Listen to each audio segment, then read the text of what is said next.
Welcome to About That. My name is Dasha Kelly Hamilton, and I am going to be your co host because I'm not in this conversation by myself. I mean, really, when are we ever really in a conversation all alone? So I'm in this conversation tonight with a collection of Kickstarters that we're going to have a discussion about that baby daddy. Baby daddy. It brings up so much, right? Some of you are thinking about baby daddies in terms of proper nouns. Some of you are thinking about baby daddies from that song that started it all. Some of you may be thinking about baby daddy as a phrase you want to get rid of altogether. And let's say we did that. There's still a lot of conversation behind those two words that we haven't had yet. So this is a discussion about the stigma of non-custodial parents. This is a conversation about accountability on both sides of the parenting aisle. This is a conversation about institutional bias. I mean, automatically, the mama is better. And this is also a conversation about our culture of co-parenting, if there is such a thing. So we're going to, as we do with all of our About That series events, it is an opportunity to fall into conversations that we're all having anyway all the time. But we're using a new piece of art as a way to enter into this really fresh conversation. So tonight's series comes from an audio soundscape. So this month, our artist, it works in sound and music and podcast. So we're going to listen a little bit to a podcast series from Kima Hamilton's Super Baby Daddies. But let's first meet some super baby daddies and get an idea of what they have to say about that. Our first brother coming to the stage is actually a brother. So I want to introduce Mr. Kion Hamilton to the screen. How are you, bro love? Hi, I'm doing well. How about yourself? I'm not bad. I'm not bad. We are finally getting some of the sun rays that actually have some heat attached to it. But you know that all too well. We're trying to get a little bit what you got going on. The whole term "baby daddies" just doesn't sit well with me. Is that right? I think it diminishes the value of the man in a child's life. If if if if socially it didn't, why would we even use that term in reference to fathers? Um, yeah, the baby daddy term, I really don't like at all. I'm my kid's father, point blank, period. So tell us a bit how many kids and how I old? have three: 18, 16, 14. Whew! I'd almost say you got through it all, but you ain't done. You ain't done. You ain't No, I done. still have a little bit. I still have a little bit left.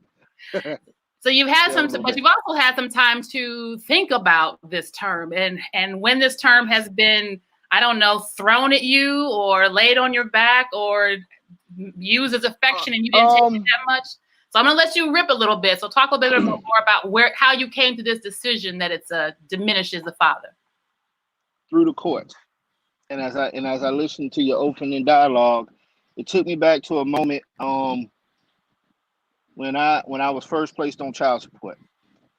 First off, I'm high school graduate, college degree, no jail record, no nothing. And here I am sitting across the table from somebody who's going to judge me based on numbers. Not the content of my heart or context of my heart is based on numbers. So, I get suited, I go down. At that time, I had bank statements, receipts, and this woman looks me in my face and basically tells me that the baby dads really don't have any rights. It's a whole shitload of things you have to go through, pay thousands and thousands of dollars to have somebody tell you you have access and you have rights to your kids. And ever since that moment, I sat across that table. Um, yeah, that term really hasn't sat right. I don't think it's fair, and I know the world isn't fair to have someone to tell good fathers you're not a good father because you have to try to prove why you're a good father. Um, Now I do understand the need for the institution, but I don't think it's applicable to everyone. It's not universal to everyone. Just in my case, I know, um, been involved since day one, been in the hospital since, sign birth certificates, do all of that. Um, yeah, and I understand the reason for it. But the term baby daddy, that's when it really, really, really set in with me, to have someone sit across the table with me, and I come in with my shirt tie. I come in clean cut, come in with bank statements. I had a Ziploc bag full of receipts for her to tell me, I see that you care, but according to the courts, the baby daddies really don't have any custodial rights, because the mom and I at the time, we hadn't gotten married. So that's a whole nother ball game. We had to kind of, I would have to go broke to prove that my kids are my kids. And Wow. I just think that that's unfair. With all the red tape and things you got to go through. Um, I never wanted to. I shouldn't have to diminish the value of my kid's mother to increase my value. So I didn't want to put not only myself but my kids in a situation that they would have to see their father talk bad about their mom, or vice versa. Yeah. So it never sat well with me that we would have to go sit in a courtroom across from each other like complete strangers, and we got to argue about why you're not a good father and I'm a better mother, or why you're a bad mother and I'm a better father. When at one point in time we loved each other. You understand what I'm saying? So it was Yeah. love for each other, and relationships don't work out. That's fine. It happens. But I shouldn't. My value in my kids' life shouldn't be diminished, uh, because I'm a baby daddy, which is, Right. socially, that's how that term is used. Um, but I'm my kid's father, and I take pride in being a father. And do you become, and with that narrative, you become baby daddy once you become an ex, right? So is this a conversation about Yes, how we broke up, or is yes, this a conversation about yes. how I'm being punished because we broke up? You know, I think it's a little. I think the conversation goes both ways. Um, you know, because if it's a breakup, more than likely it didn't end peacefully. It's always something yeah. negative that caused the separation, and there's some animosity, some anxiety there, and I get that. Um, but I shouldn't have my kids used as pawns to checkmate. I Right. shouldn't I shouldn't have to. I should work. I should have to be able to work to provide for my kids, because that's what I'm supposed to do. I shouldn't have to work to send my money to an agency, for the agency to take some off top to send the money to the kids to do what I should be doing anyway, And what you were doing anyway. and what I was doing. Right. So there is and we have to lay out here, you are not one of these brothers, but we do have to have a part of this conversation. There are some brothers out there that are not stepping up, that are not stepping Absolutely. in, that are Absolutely. Absolutely. feeding into this narrative. But how you are automatically put in the same file folder as all of the fathers Yes. who aren't And getting involved. and I worked in a school system. I teach and coach I coach at the high school level, and I teach at the middle school level. And it's a lot of fathers that aren't stepping up. And like I said earlier, I absolutely understand the need for the institution, but it's not. The rules aren't universal. You can't lump me in the same file stack as someone who wasn't in the hospital when the kid was born, Hmm. who didn't sign birth certificates, didn't acknowledge the kids, who hadn't done anything. Don't show up for birthdays, don't show up for holidays. I'm there for all of it, and you can't put my file stack in their file stack. But unfortunately, that's what happens, uh, when you start lumping the term baby daddies. I'm Sure. not. I'm a kid's father. My kids can call me. If I have it, I'll do. If I don't have it, I'm not gonna sell them a pipe dream. Dad can't do it, Nice. but I try my very best to do it. But if I can't do it, I can't do it. But I'd be I should. but I shouldn't be told what to do for my kids. I should be able to have that leeway to set a Parent. legacy, as a parent on how my kids, how I want my children to be for my grandchildren, and vice versa. It needs to be something that's set. So, yeah. Okay. I think that's helpful. And I'm going to have you come back a little bit towards the end because I'd be curious to hear. So you, as a vet in this game, you have teenagers now, but since, like you said, you were there at delivery, so you've been dealing with this and navigating this and finding new language. So the advice that you can give, or things that you figured out along the way to keep yourself whole as people are assuming the worst about you. So think about that. I'm going to have you come back a little bit later. So our next daddy coming to the screen, we're going to bring all the way from Anchorage, Alaska, Mr. Mike Berry. How are you doing, sir? I'm well. How are you? I'm well, thank you. I'm well. So Thanks for having me here today. I'm did you making the time? So what were what did you make time from? You out bike riding? My little one's right here right now. He's playing with his cell phone in the back room, so he has occupied while I can be occupied with you. So nice. Well played. And how old is your little one? He is almost 9 years old now. Almost 9 years old. Growing up fast. I know. And I let him watch the Deadpool movies this weekend. So we'll leave that aside. It goes, I want to say downhill, but it's going to go fast from here once we're watching the Deadpool together.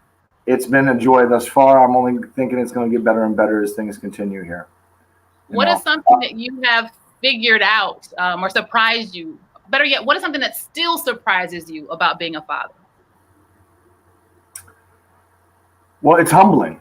That's number one. Especially as he's getting older now that he's 9 years old, you can't hide anything. They're always right there, and they're really looking to follow a leader, and that leader is you. And so you better be doing the right things and behaving appropriately. And they're always listening, and they're always right there. And like for me, that's just in the last week or so, I ordered a parenting course just to kind of help keep me on track with some of the things I've got going on as a parent, because I want to make sure I'm not raising my voice or dealing with things out of anger, and I'm communicating in a healthy way, because those lessons that we share privately at home are, by far and beyond some of the most important he's going to keep with him for the rest of his life. So I want to make sure that, I'm doing those things delicately and gingerly here at home.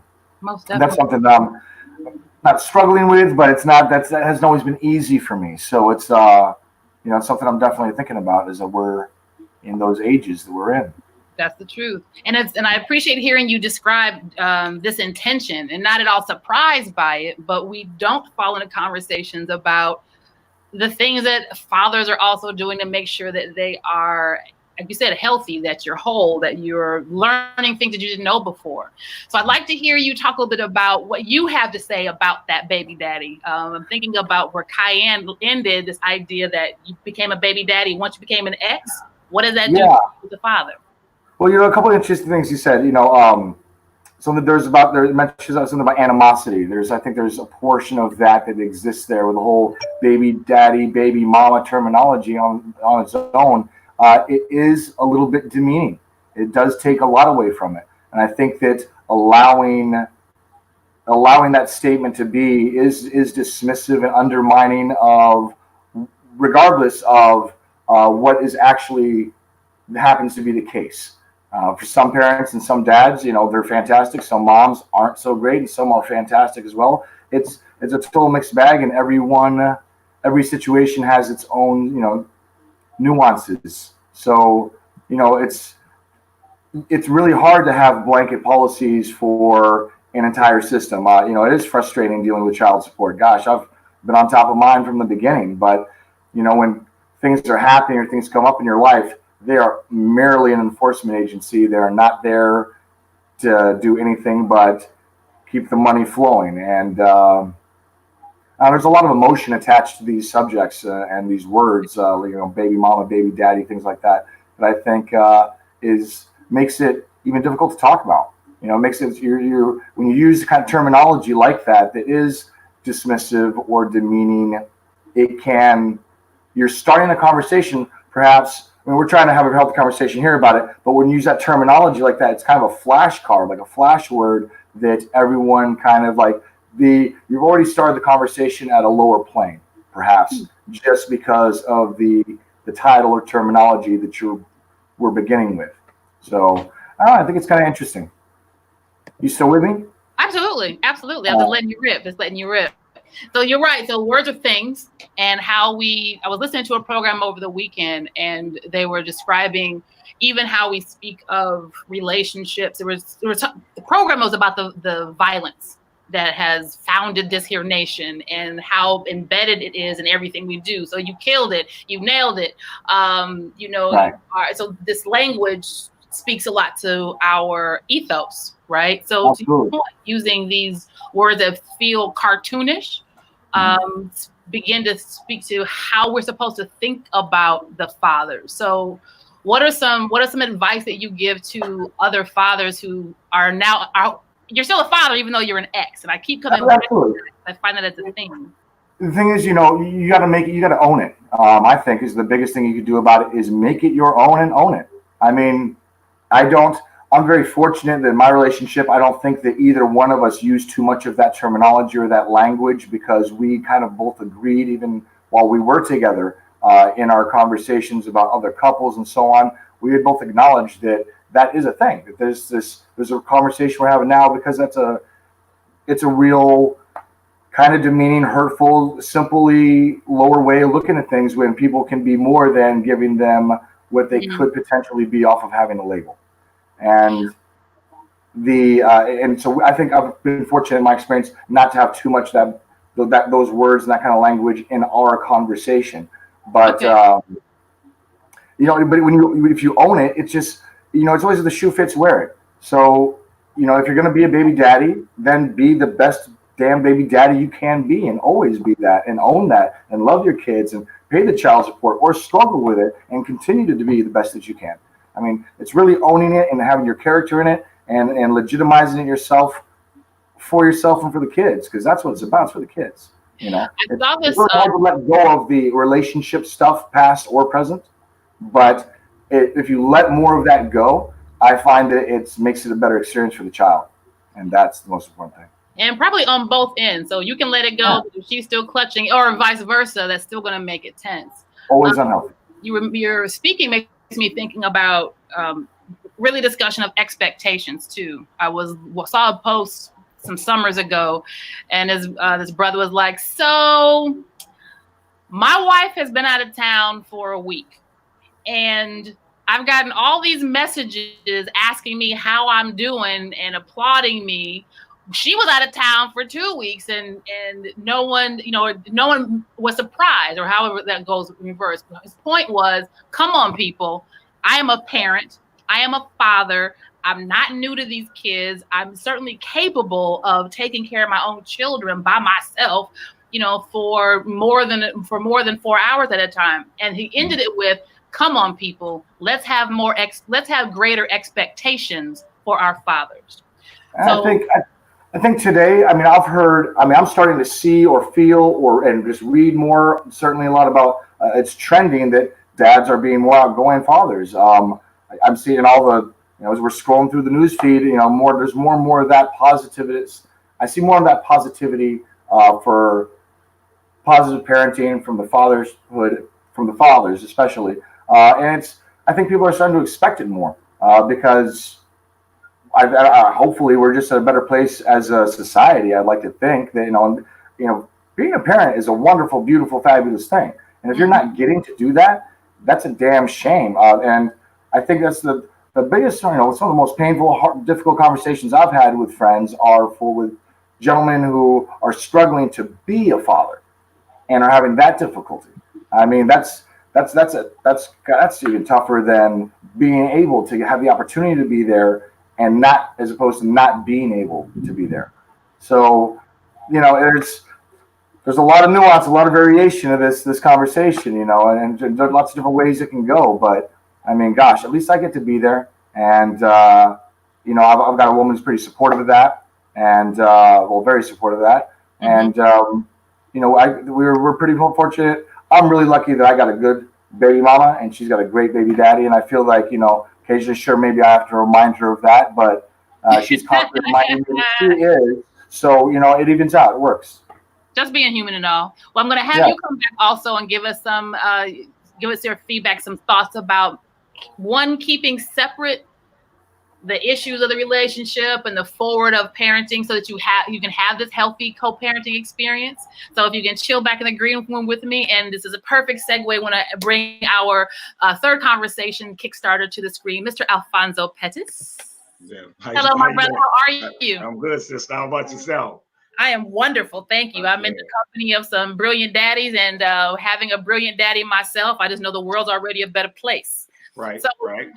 We've ended. So Mike just finished his comments and in talking about thinking about those brothers who want to be involved in their children's lives, who actually want to be fathers, Yes. and have a stronger presence, and all of the, I will say, tomfoolery. And that's tomfoolery of the stories that we don't tell, from the legal systems, how it's built, and from brothers who have inherited misinformation. And we all get bad advice, and just because that's how we sort it out as humans. So, but can you talk a little bit about because you've been in this work for a long time. So talk to the people. What do you think about that? Yes, I will. I was hearing the other brother saying that they taking it as a demeaning label, and in essence, there's a twofold thing going on the past few years, that being called a baby daddy is almost like a term. It became a term of endearment, but also being called a baby daddy, almost that was a code word for being a deadbeat daddy. And when we get to playing on words, and and that's what society sometimes does. We tend to label and start playing on words and doing all this coding. And far as my journey as a father, I was a teen father. Had my first my son when I was 16 years old, and subsequently, end up having 3 daughters. So I have 4 children. They're all of age now, and they're having their experiences. But from the work I do by being a fatherhood advocate and hearing all the stories that's been coming through my door, from teen fathers all the way to fathers that are grandfathers, is that there's not one man that came through my door, one person that's called of the male gender called male, has came through my doors, sat in my office, sat in my chairs, or any setting that I had, that didn't genuinely have it in their heart to fulfill their nature as being a father. I applaud what the gentleman said. If that's the label you're gonna let, saying baby daddy, be that best baby daddy that you can, and that you're able to aspire to. And what we have to understand is that fatherhood, it's a title that you should be carrying with honor. And it's almost, it's likened to someone getting an honor of a kingdom, because that's really what it is that you met that mother of your children, you became attracted to each other, and you created something out of love. We hope so. But we have to understand that there's been a lot of countries, things that were built on capitalism, and sometimes that we don't look at the bigger picture when it comes to parenting, and what we look at as being a father. Fatherhood has now got to the point to where once the breakup happens, divorce or whatever, the father gets regulated from baby dad to ATM machine.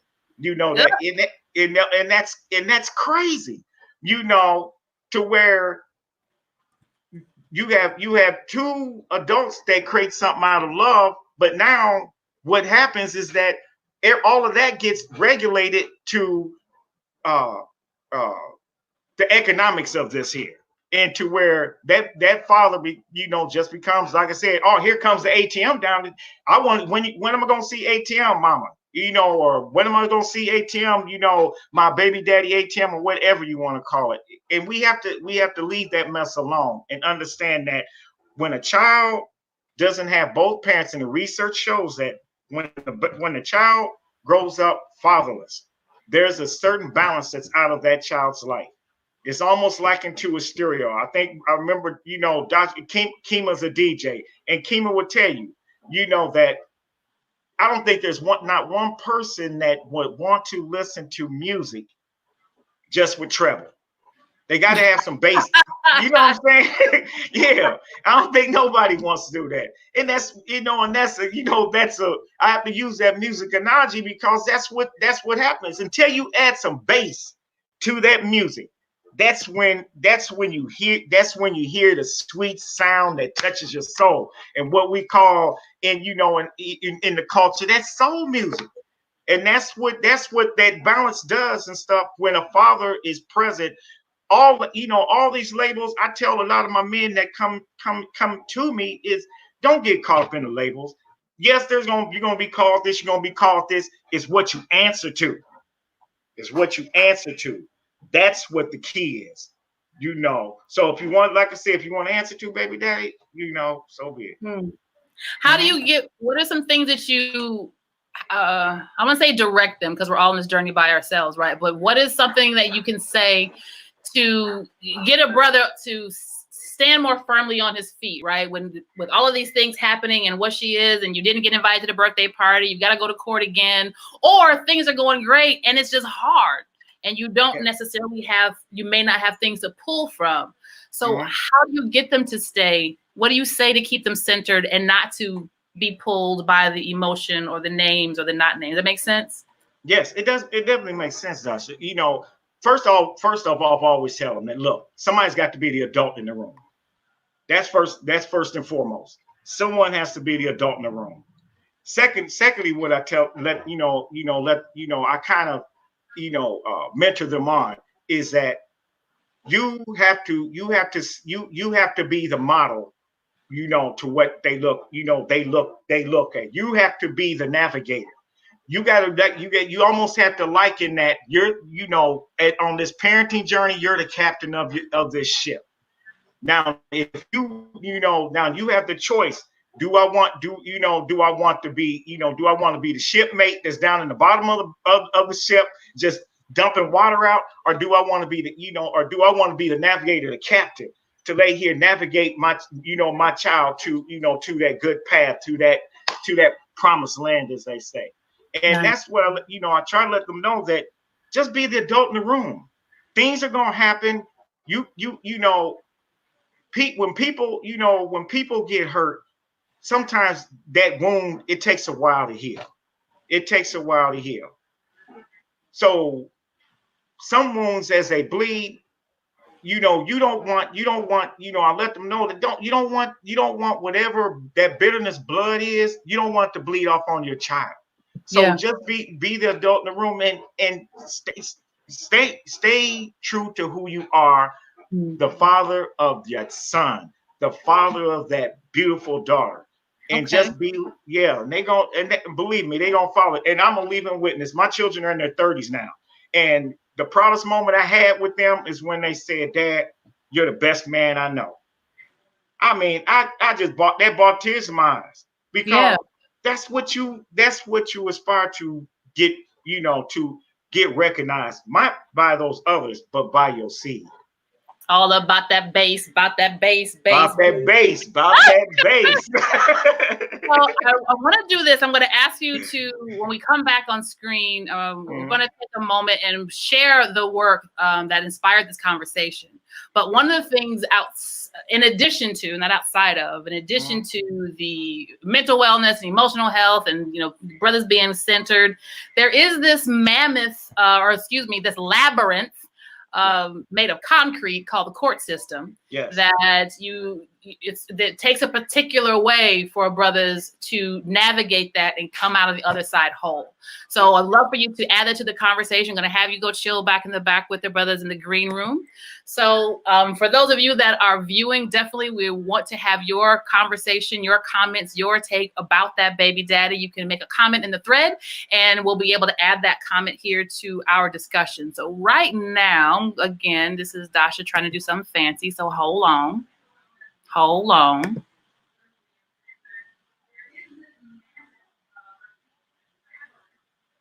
Where'd it go?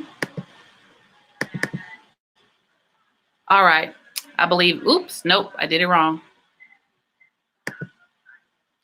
I keep forgetting to hit this one important button, which means I didn't do it right. But watch this though. Like Alfonso said, I gotta believe in myself and know that I'm gonna get there. Huh. So, all right. So this is a soundscape excerpt of Super Baby Daddies by Mr. Kima Hamilton.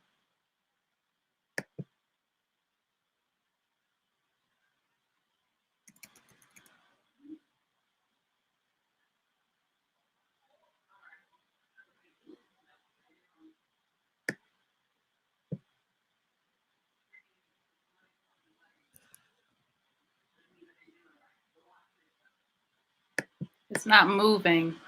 The devil is a lie.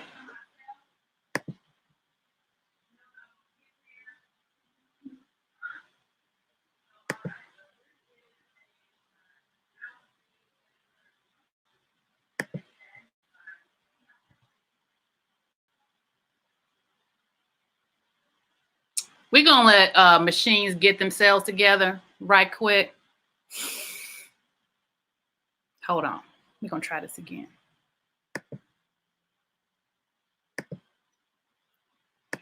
Yeah.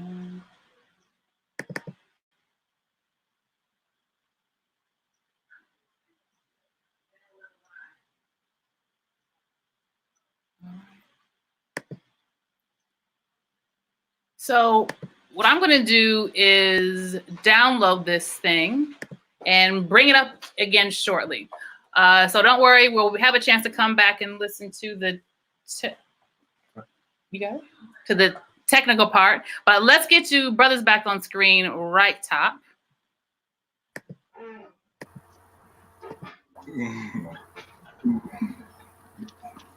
How you doing, brothers? Hey, how you doing? Yep.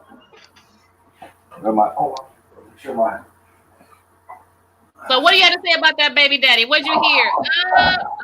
Yeah. Here it starts. Yes. Here we go. Wait a minute. Kima, you better let them know. Bird gang.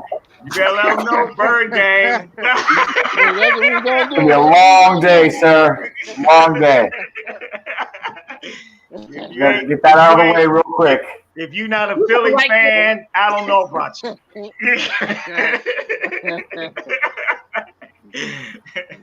So what's something that your brother heard? Mike, I thought you brought up a great point, man. When you referenced the fact that I think hearing it out loud just kind of resonated different. You can't hide anything from your kids.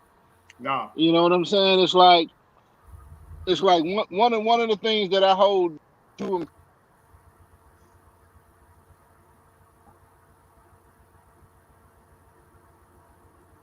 hear me utter one bad word about their mouth, about their mother out of my mouth. Mm-hmm. I just think that is very important that my kids view her in the highest regard. I can't control the other side of it. I would like to believe that the same consideration is being held on my end, but I know for me it's just very important that that my kids hold their mother in the highest regard possible. Now my son asked me a question, why didn't we work out? And I thought that was a mature question to come from a 16-year-old. He was like, Dad, I just been thinking about it, like why didn't you and Mom work out? And she and I, we didn't even discuss it, but it just kind of came to the same narrative, just matured differently. and we just, you know, we just mature differently. And then at this point, no ill will, no ill feelings. We just mature differently, you know, and I'm okay with that. And my son was okay with that, you know, and I had to explain, your dad wasn't always a good guy in some areas. In some areas, I had to work on some things, and it just we just grew apart. But at this point, I'm understanding that those types of questions, the seriousness of those types of questions are going to come, um, and I'm gonna have to be as honest as possible because if I want my legacy for my grandkids to be set on a great foundation, like you said, Mike, man, it's important that we don't hide anything from them. That's right. That was Yeah. that was a great Good point, luck man. trying. You know, only trying to hide like that is only going to create issues in its own on a base level about trust and the primary relationship you have with your child anyway. Right. So, yeah, that's the thing. Yeah, and I'm blessed. I mean, you know, the whole baby daddy thing, like, I honestly don't even totally, they're like, hey, you want to join this conversation? I'm like, sure, but what do I know about baby daddy? I mean, yeah, I've had all that drama and I'm dealing with all that myself, but I don't identify as such. You know, I don't relate to that necessarily. You know, and I try not to be doing it too much, but I'm proud of my parenthood and where I set my, I mean, there's nothing that's more important to me than being a father. And that much is pretty apparent from just about everything that I do. And I think that's apparent to my kid. I think that's apparent to his mom. I think that's apparent to anybody who knows me well. And I take pride in that. And so I always watch, I always really appreciate when I see other fathers going out of their way to be good fathers because I know what that is and the attention and love and the struggle that it can be to do so. But, you know, like there's nothing else I'd rather be doing. And I certainly hope to see that from any of the friends or the people that I know or have in my life. You know, and unfortunately, there's a lot of people out there who don't act that way or don't feel that way, and they can have whatever label is coming to them, whatever is this one or one that's a whole hell of a lot worse, because anybody who's not doing right by their children definitely deserves a label like that and a whole hell of a lot worse. Yeah, because I mean, you know, because I'm guess I'm the old man in this group here right now because I little more mean, salt and pepper, sir. yeah, right. But you know, because you said your son's 16, you're gonna, you know, and from you know, because my son and daughter, when they turned 15, 16, I got questions. I got all those questions. That's the reason I was saying you gotta decide to want to be the navigator of that ship that's coming at you. And I found out early, you know, like that, you know, kids do hang on to every word, but just not every word. They hang on to every little action you do. The tone says a lot. Yes. And that's what, you know, I tell a lot of guys and stuff, man, you know, I can say I did my best and it turned out all right. I had my share of I had my time of tears and getting frustrated and angry and all that and mad at, you know, the mother of their children, all of that. But right now, me and their mother, you know, that's my best friend, you know, because, you know, she gave me a blessing. But you know, it's about sacrifice. It's about sacrifice. I mean, if you say that you're gonna be a father, you know, you got to be willing to sacrifice. Yeah. You're no longer number one. You're one of two. Yes. I think it's also important that we hold on to the fact that our kids know that we love them. Yes. And I think, you know, when the breakup happens and it's fresh, right? You know, and the wound aren't healed, and you know, nobody's had a chance to move on. I think it's important that my kids know that I love them. I think it's important that they know they can call me. Yes. I'm not always going to tell them what they want to hear. Yes. Obviously. But I think it's important that we have that open line of communication. I think it's important that the kids know that we love them. Like you said, Mr. Pettis, you know, carrying that fatherhood with a badge of honor. Yes. You know, they say in the military they used to have a flag holder. And when he went down, the next person picked up the flag and kept it moving. Right. So now, you know, I'm that flag holder for my kids, and you know, let's pick it up and keep it moving. And I think that's kind of a good standard to set. You know, just taking pride in being the fact that, you know, whatever kind of generational things happened in the past, Right. I have a chance to kind of balance it out. Because I know it's three things that we can manage. We can manage our energy, our effort, and our expectations. Yes. And I think knowing that and moving forward, I mean that's man, you guys are bringing us some great points, man. Carrying that Yeah. fatherhood with a badge of honor, man. Oh, yes. Yes. Brothers, before you make that next brilliant point, I got a message in from the Federation of Women, and we need to talk about all the babies who ain't baby daddies who ain't being fathers, and why y'all let your homies off easy. But we're gonna check out this video first. We're going to get some. Oh no. We can't. Oh. Yeah. So we are ready to roll. We're gonna try this here again.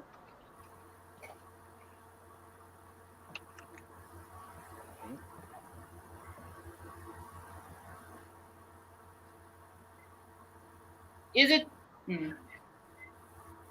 I don't know which one I'm looking at. Oh, right there.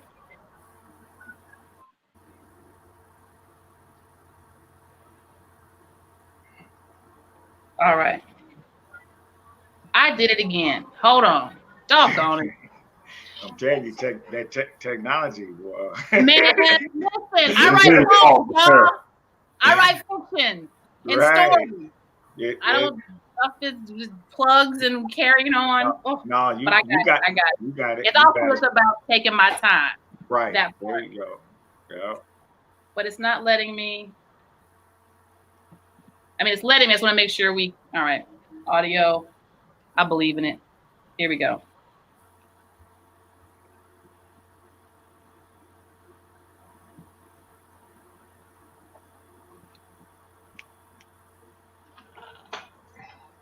It's pretty. I don't hear anything though. Yeah.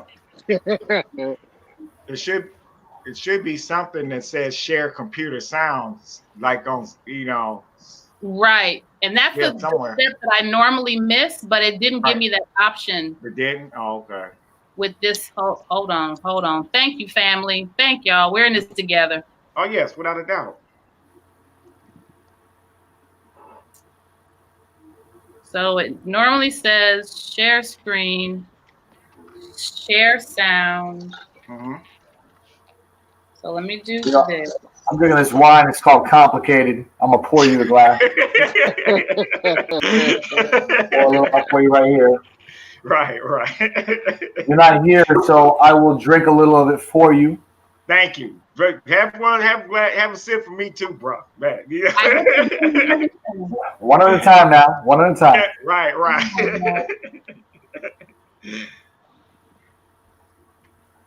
All right. Third time's a charm, and then I'm gonna go to the audio because it's. I hit the sound button, share sound. Right.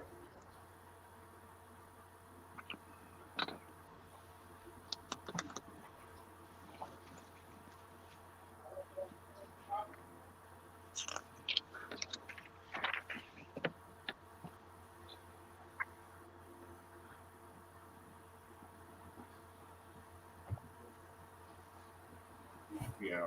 All right. You know what? That just means we're going to get to this conversation about your brothers, our brothers, our brother, baby daddy brothers. Yeah. So, like we said at the beginning, there are a lot of layers of this conversation, and I want to make space for the brothers that we don't get celebrated, that we only see for the Father's Day card time. But what, like we talked about, violence being part of this American conversation, these habits of discussion where you automatically are these things, and some of the brothers are living that way. So what do you say to that cousin? I mean, and don't get me wrong, I know that we've got some work to do with our sisters too, reminding them of really he can't see his daughter because you mad. Really, sis, that's how. So we've got work to do too.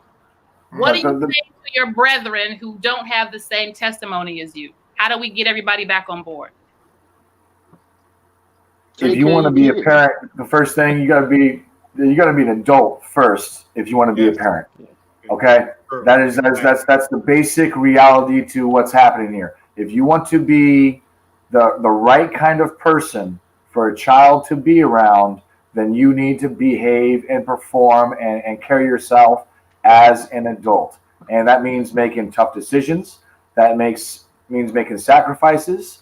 That means, putting things first, and Yeah. that's why kids are young. When you're young, you be a young parent. Kids are young for a reason, because you can get away with certain stuff while they're young, and you can't get away with as they grow older. You can mature into this relationship that you have with yourself, becoming and being a parent. Right. But for me, it's very disappointing for me when friends of mine who fall into traps. Whether they set themselves up for them, most of them, they set themselves up for themselves. I had a very good friend, was camping with him this weekend. They're looking for him now. He went home, did a DV, and he's going down. He had the kids with him, and I couldn't be more disappointed. And I couldn't feel any worse for him. But, in my mind, I'm close to zero tolerance when it comes to that kind of situation that I've even found myself in more than a couple of times. And I've had to come back from those kinds of things. So, for me, it's like, if there's something that's a problem in the way of you being the parent that you want to be, or not being a parent at all, then you need to go ahead and get in front of that and make it better for yourself. Yeah. And I know I had to do that, and I'm still working on that. Right. Y'all ready? Let's go for it.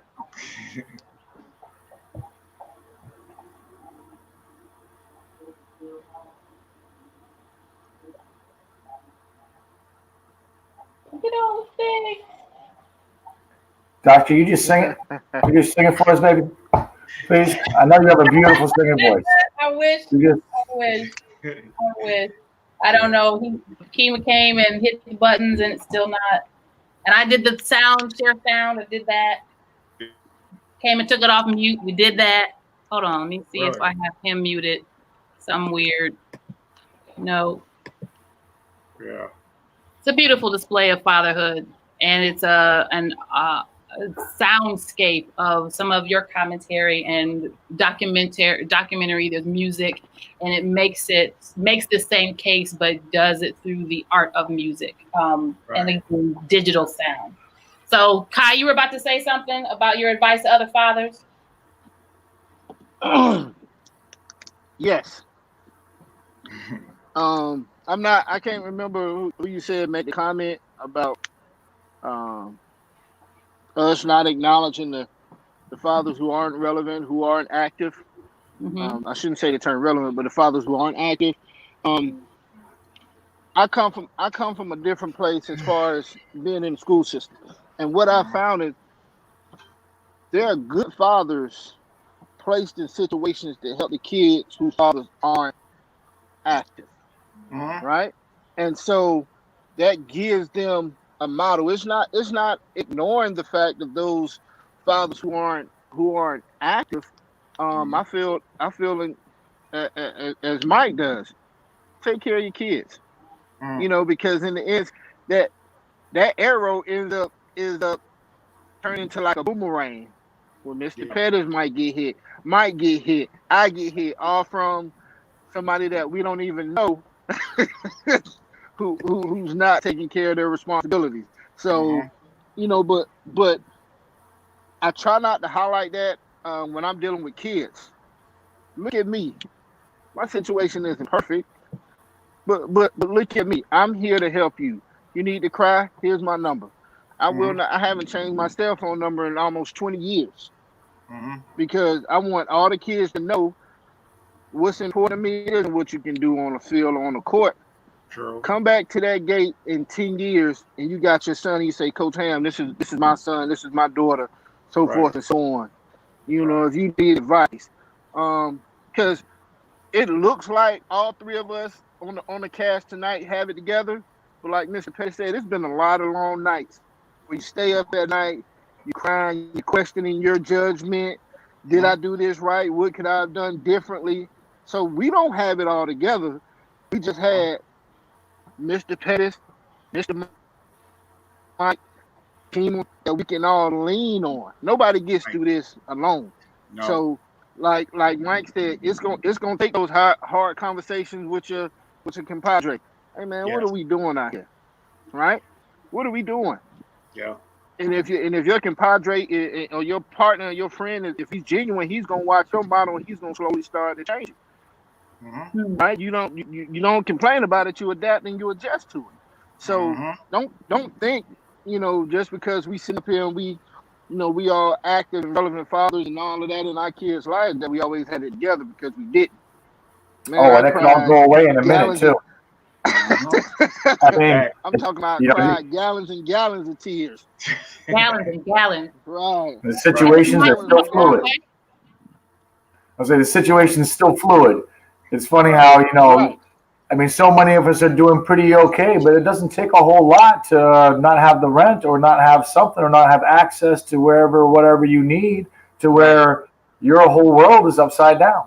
Yeah. I mean, we're talking about a whole lot. A whole lot of uncertainty in no matter where you're at right now.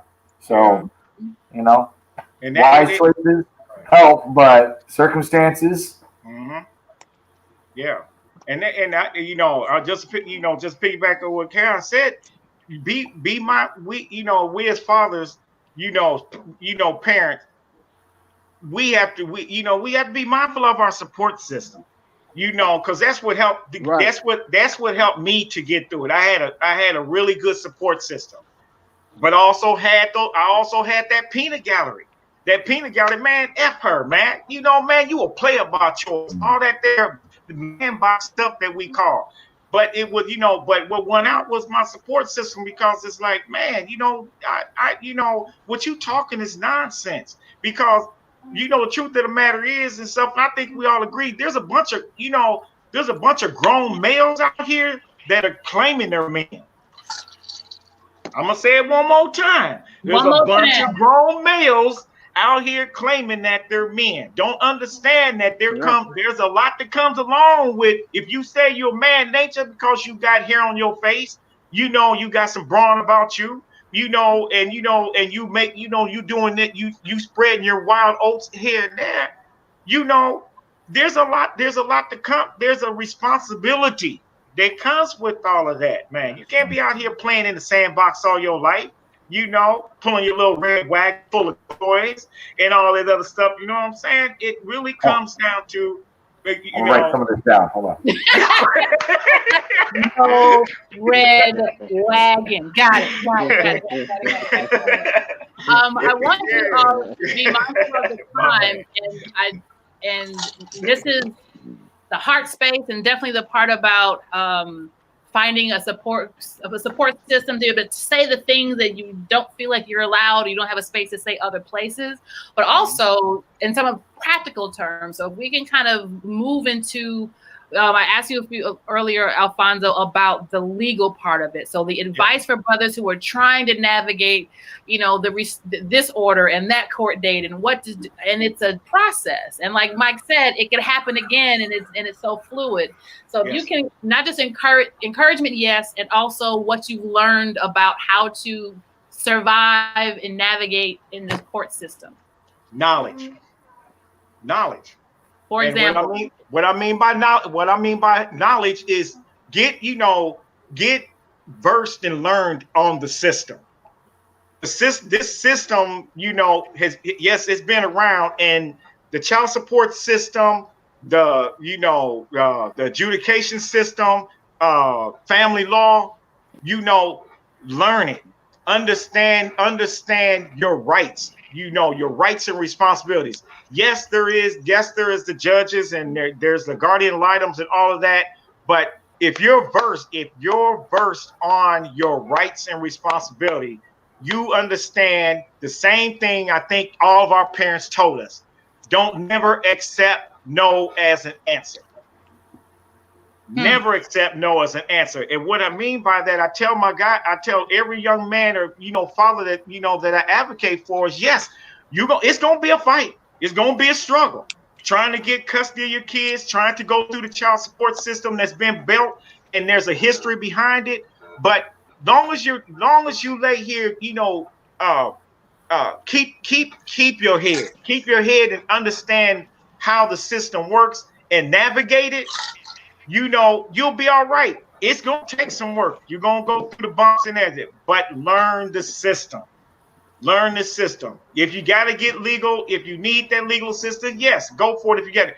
But also understand and get knowledgeable of it yourself, because knowledge is power. It's always been said. If you don't know what you're working with, you're gonna get beat down every time. You're gonna lose your head every time. And that's where a lot of guys, that's where a lot of men, a lot of fathers, they get frazzled, because why wouldn't they let me talk? Why wouldn't they let me bring my receipts up? I wanted to show them my receipts. Look, you got to know what you're working with. And I tell guys, sometimes those court commissioners, they don't want to see no receipts. They don't want to see nothing. They just want to let you get through the process. They want to get through the process so they can go on to the next case. But there's a way to let here navigate all of that there that's going on. If the pen is mightier than the sword. And that's what you understand. Knowledge is power, and that's what I tell all guys: get learned up on the system. On that, I know, Mike. I know in my situation, Mr. Pettis. Yes, sir. I took my bank, I took my receipts and so forth. And when the lady was like, the baby dad don't, and she said anything outside of child support is considered a gift. Gift. Yeah. Exactly. It's a gift. Yeah. I know, as you said there. Yep, absolutely. The same. Now, state by state may change, but if you spend money outside of child support, that's on you. Good on you. It's all a gift. So, John, don't relate. So, yeah. Don't think that it does. So should the brothers not keep those receipts? It doesn't matter if you do, because they don't go to anything. The receipts don't count as child support. If you really want to get down to it, brothers, if you really want to get down to it and you're on a budget and it's what it is, the child support will jail you. They will come after you for that. It is an enforcement agency and nothing more than that. So when it comes down to it, if you have to, make sure your child support's paid. And then don't take them to McDonald's. Don't take them to Disney World. Don't take them but your child support is paid. Because legally, if you're not, they can criminalize you for that, just like so many other things in this country. And number one, Mr. Alfonso was saying something. He said, educate yourself, get yourself ready. Number one thing, gentlemen, write everything down.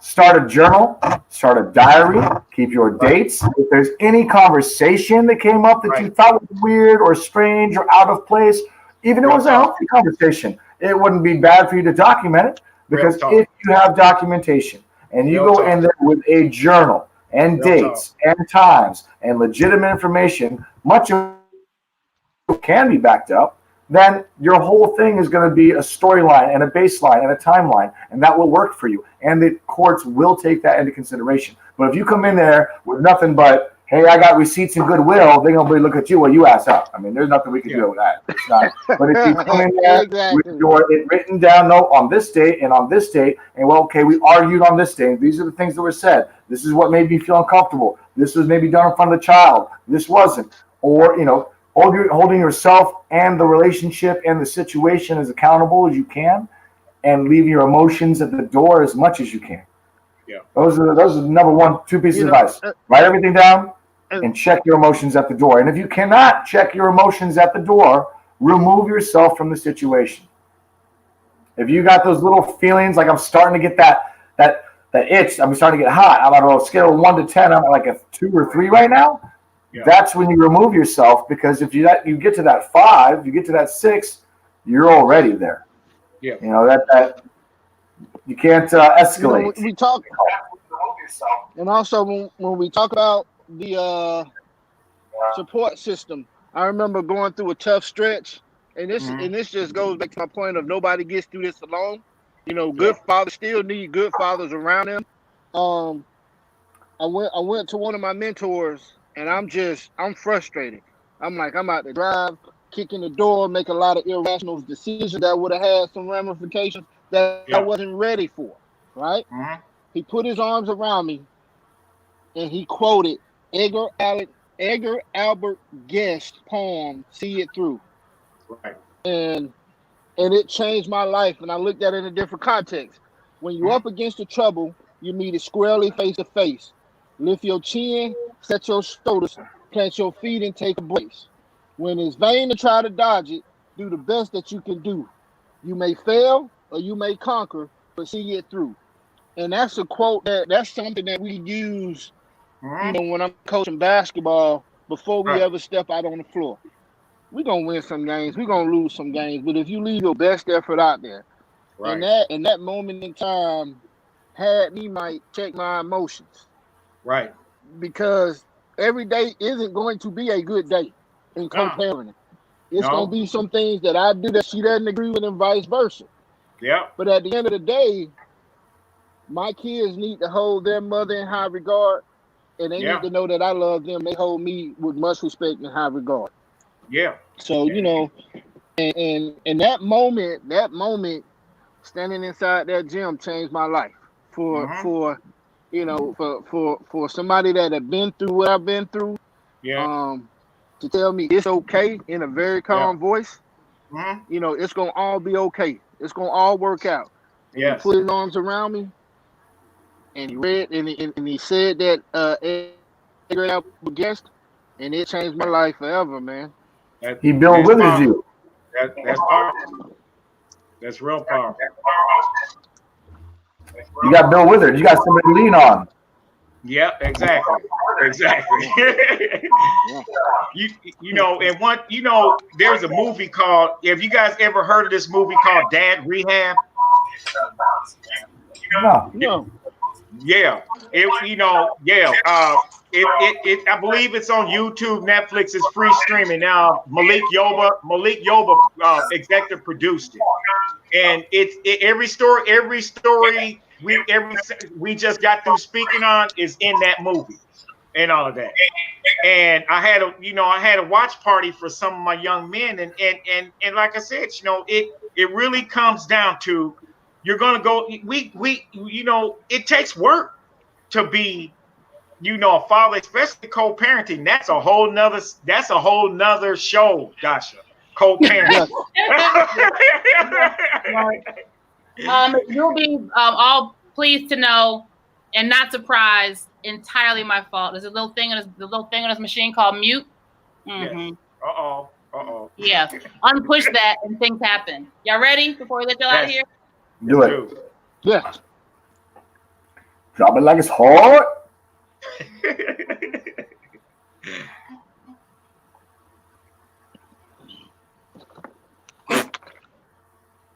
Of course, the laptop. This night. Laptop died. Is it turned on? Right. So that just means this night was meant for the dialogue amongst gentlemen. It was entirely meant for the dialogue. It was all good. We'll have this in the link, so this will live on the internet, on our YouTube page, and also at the retreats. And so we'll put a link to this file, so we'll always be connected. But you're absolutely right. This was 3,000% exactly how it needed to go, which is you brothers sharing a whole bunch of wisdom and experience, and lifting each other up. And I know being an inspiration and a reminder that you're not unicorns. You are not. Right. It is not uncommon. You are actually more common daddies who are about their babies. I just shaved off my horn this morning. I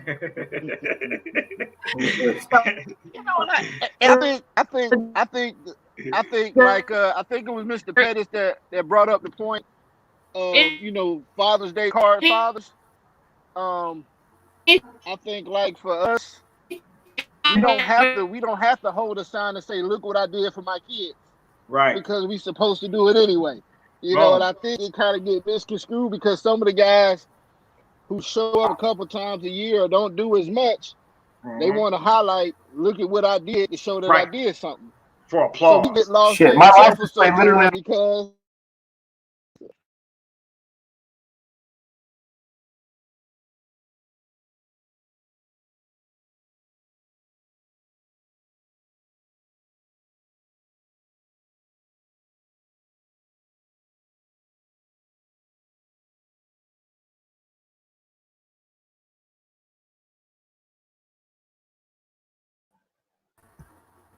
Are we gone?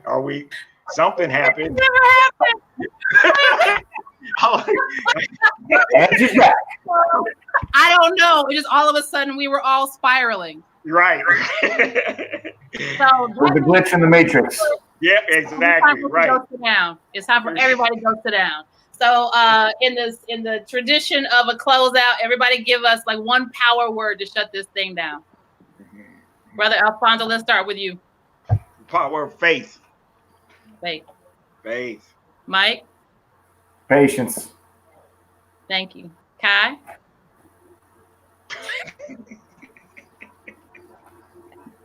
Y'all be lucky if we don't see 2020. We got all the NLC in here, so you know that's good. We all in the same division right here. Okay. I see. All right. I'm gonna have to wear my gear the next time I be with y'all, man. and on that note, my closeout power word is gratitude. I'm grateful for your words. I'm grateful for this time. I'm grateful for everyone's patience. But mostly I'm just grateful to be reminded, like I said, that there's a gazillion of incredible fathers out there. And we all need to rethink and be deliberate in the words that we fling around and the ones that we don't. Because there are some little ones watching all of us on how we treat that father, baby dad. Yeah. Have a great Thanks night, for the invitation and the conversation. Appreciate you. All right. Thank you, bro. Y'all take care. Take You are. care. Yes.